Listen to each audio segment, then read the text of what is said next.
vodka ou água de coco, pra mim tanto faz. Gosto quando fica louca e cada vez eu quero mais.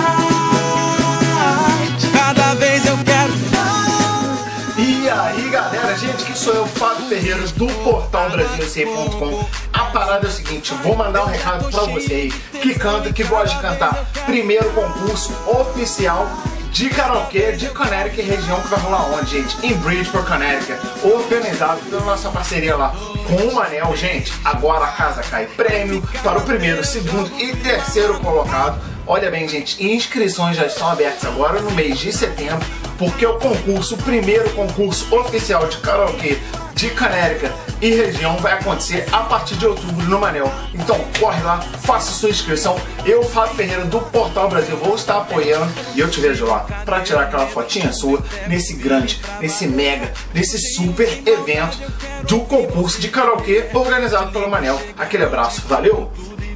Vai, tem sabor de chocolate, o sexo que a gente faz. Corpo quente, tô suado, vem melar e vem lamber. Só o cheiro, som, toque já me faz enlouquecer.